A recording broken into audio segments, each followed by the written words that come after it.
हाँ जी जनाब, इंश्योरेंस की शरई हैसियत क्या है, ये सवाल हुआ है जी। मैंने पहले भी कई दफ़ा अर्ज़ किया है कि इंश्योरेंस नाम से ना कोई हमें चिढ़ है और ना ये बाद लोगों ने जो मशहूर कर दिया है कि जी ये तवक्कुल के मुनाफी है। ऐसा नहीं है। नबी सल्लल्लाहु अलैहि वसल्लम भी बैतुल माल में से अपने घर वालों का खर्चा लिया करते थे, एडवांस भी ले लिया करते थे। ये कोई मसला नहीं है। ये घर के अंदर कुछ रखना जोड़ना ये मना हो, ऐसा तो नहीं है। अगर ये मना होता तो ज़कात का कॉन्सेप्ट ही ना होता।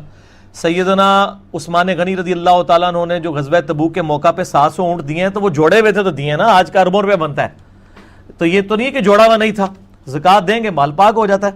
इंश्योरेंस फ़ी नफ्सी तो अच्छी चीज़ है। हमें इख्तलाफ ये है कि इंश्योरेंस जो कंपनियाँ हैं वो इस माल को लेके आगे सूदी कारोबार कर रही हैं। अगर वो इससे हलाल कारोबार करें, हलाल चीज़ों में लगाएं, हलाल डिविडेंड दें, कोई हमें एतराज़ नहीं है। इंश्योरेंस तो बहुत बड़ा नेकी का काम है अगर किसी के साथ कर दिया जाए, अगर ऐसा हो।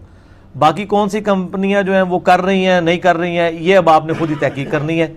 जो कंपनी आपको एनुअल रिपोर्ट दे, पूरा बताए कि हमने कहाँ पे किस मद में खर्चा किया, उसमें से क्या प्रॉफिट हुआ, वो हलाल था या हराम था, हलाल जगह पे लगा या हराम जगह पे, ये चीज़ें। अगर उन्होंने कंपनियों ने आगे सूदी कर्जे दिए हुए हैं और उस सूद में से कमा के कुछ डिविडेंड सूद में से आपको दे रहे हैं, कुछ अपने पास, तो आप फिर खुद ही समझ जाएंगे वो हराम है।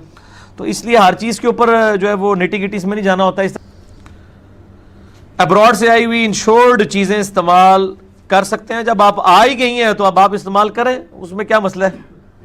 तो वो तो आप मंगवाने से पहले आपको सोचना चाहिए था ना कि क्या है। इंश्योरेंस मैंने पहले भी बताया कोई बुरी चीज़ नहीं है, सूदी काम नहीं उसकी बैग पे होना चाहिए।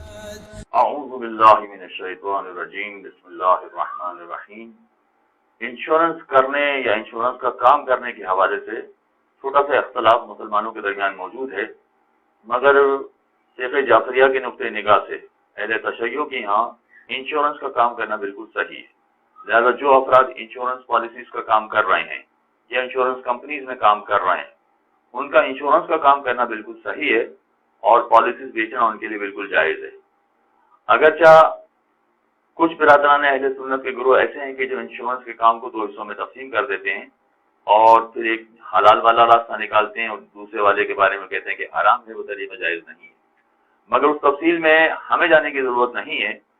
अहले तशय्यो के यहाँ हर तरह के इंश्योरेंस जायज़ है, यानी सारे ही इंश्योरेंस चूँकि जायज़ है तो उसके 2 हिस्से करने की ज़रूरत नहीं पड़ती इसमें कि एक इस्लामी इंश्योरेंस होता है और दूसरा गैर इस्लामी इंश्योरेंस होता है। इसके 2 हिस्से करने की ज़रूरत नहीं है। लिहाजा जितने भी इंश्योरेंस कंपनीज में काम करने वाले हैं उनका काम भी सही है और जो अफराद इंश्योरेंस करवा रहे हैं उनका इंश्योरेंस करवाना भी सही है। और इंश्योरेंस करवाने के हवाले से लाइफ इंश्योरेंस है, जिंदगी का बीमा है, वो भी सही है।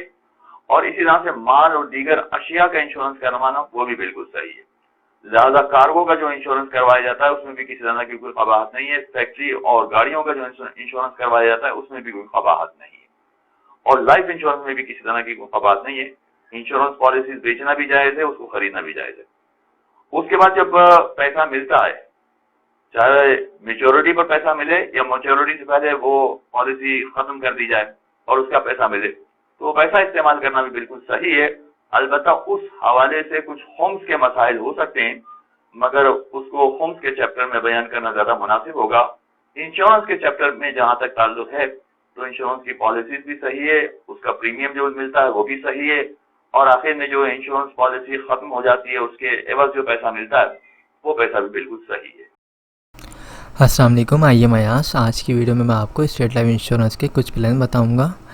ये प्लान ऐसे होंगे जो हर शख्स बआसानी करवा सकता है और ये थोड़ी सी इन्वेस्टमेंट होगी जिसका रिटर्न आपको काफ़ी ज़्यादा मिलने वाला है। तो स्टार्ट करते हैं इस वीडियो को। दोस्तों देखें, एक प्लान है जो 12,000 रुपये वाली पॉलिसी का है। इसमें साल के आपको 12,000 रुपये पे करने हैं और ये अगर आप 20 साल तक पे करते हैं तो इसका रिटर्न आपको मिलेगा तकरीबन 10 लाख रुपए। ये 10 लाख रुपए कोई फ़िक्स नहीं है, ज़्यादा भी हो सकते हैं। बेसिकली स्टेट लाइफ इंश्योरेंस जो काम करता है वो करता है रियल इस्टेट का, और आपको पता है रियल इस्टेट की कीमत जो है हमेशा बढ़ती है, तो इसी वजह से उसको जो प्रॉफिट होता है वो अपने तमाम सार्फिन में डिस्ट्रीब्यूट करता रहता है। सेकंड जो प्लान है वो है 15,000 रुपये वाला। अब अगर आप साल के 15,000 रुपये पे करेंगे स्टेट लाइफ इंश्योरेंस को तो आपको इसका रिटर्न मिलेगा 15 लाख रुपए। पॉलिसी का ड्यूरेशन सब पॉलिसी का एक होता है 20 ईयर्स। इसी तरह अगर आप 20,000 रुपये पे करते हैं तो 20,000 रुपये अगर आप सालाना पे करेंगे तो आपको इसका रिटर्न मिलेगा तकरीबन 18 से 20 लाख रुपए। और अगर आपके पास ज़्यादा पैसे हैं तो अगर आप 30,000 रुपये पे कर सकते हैं तो इसका रिटर्न है 25 लाख रुपए। तो ये जितनी भी मैंने आपको पॉलिसीज़ बताई हैं ये छोटी पॉलिसीज़ हैं, ये हर शख्स करवा सकता है, बआसानी करवा सकता है। अगर आप अपने पास माहाना बेसिस पे 1,000 रुपये सेव करेंगे तो साल के 12,000 रुपये हो जाएंगे। आप ये पॉलिसी आराम से ले सकते हैं। अगर आप 3,000 रुपये सेव करते हैं तो साल के तकरीबन 36,000 रुपये हो जाएंगे। आप 30,000 वाला प्लान ले सकते हैं। इसी तरह जो बड़ा प्लान है उसमें है 50,000 रुपये। अगर आप साल के 50,000 रुपये निकाल सकते हैं तो ये भी 20 साल की पॉलिसी होगी। इसमें आपको रिटर्न मिलेगा तकरीबन 50 लाख रुपए। साल के अगर आपको 50,000 रुपये निकालने हैं तो आप कम से कम अपने पास 4,500 रुपये माहाना बेसिस पे जमा करें तो आप आराम से ये अमाउंट निकाल सकते हैं, सेव कर सकते हैं। इसी तरह अगर आप साल के 1 लाख रुपए निकाल सकते हैं तो 1 लाख रुपए में इसका रिटर्न तकरीबन 1 करोड़ है। तो 20 साल में आपको 1 करोड़ मिल रही है अमाउंट। ये बहुत बड़ी अमाउंट होती है और इसको आप सालाना अगर निकालना चाहते हैं 1 लाख रुपए तो आप कम से कम माहाना अपने पास 9,000 रुपये जमा करें। साल के एंड में आपके पास 1,08,000 रुपये हो जाएंगे। उसकी आप पॉलिसी लें और आपकी इन्वेस्टमेंट स्टार्ट हो जाएगी। अगर आप कोई कारोबार करते हैं तो आप अपने पास 300 रुपये डेली बेसिस पे निकालें तो मंथली आपके पास जो सेविंग होगी वो 9,000 रुपये होगी। उस 9,000 रुपये को आप मज़ीद जमा करें 12 महीने तक तो आपके पास आराम से 1,08,000 रुपये हो जाएंगे। तो इसी तरह तमाम पॉलिसीज़ को प्लान करें कि किस तरह आप माहाना सेव कर सकते हैं, किस तरह आप उसको एयरली पे करेंगे। स्टेट लाइफ इंश्योरेंस जो है अपने तमाम सार्फिन को लोन की फैसिलिटी भी प्रोवाइड करती है। अगर आपकी पॉलिसी को 3 साल हो चुके हैं, अगर आपने 3 साल में 3 किस्तें अदा कर दी हैं तो आप 80% लोन भी ले सकते हैं।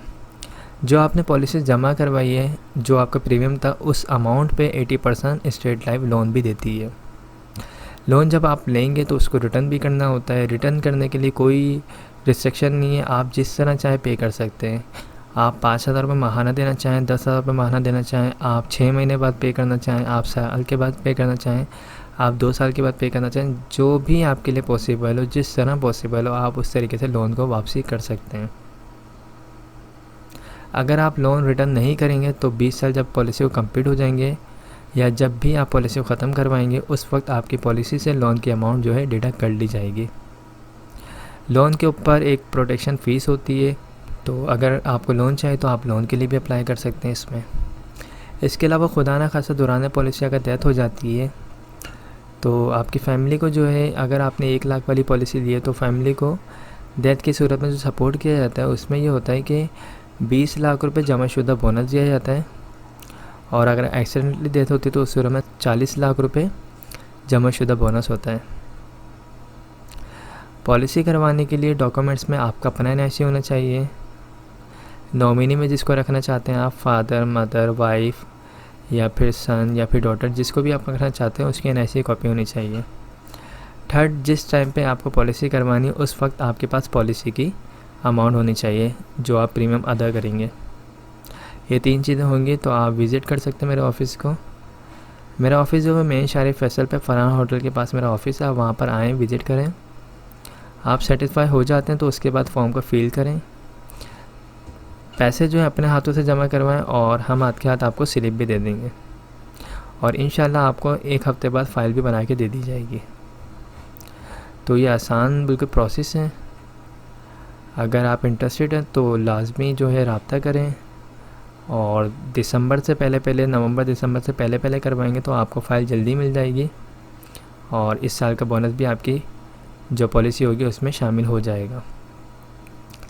तो आई होप तमाम चीज़ें क्लियर हो गई होंगी। अगर कोई भी सवाल हो तो आप मुझसे पूछ सकते हैं। Thanks for watching. खुदा हाफिज़।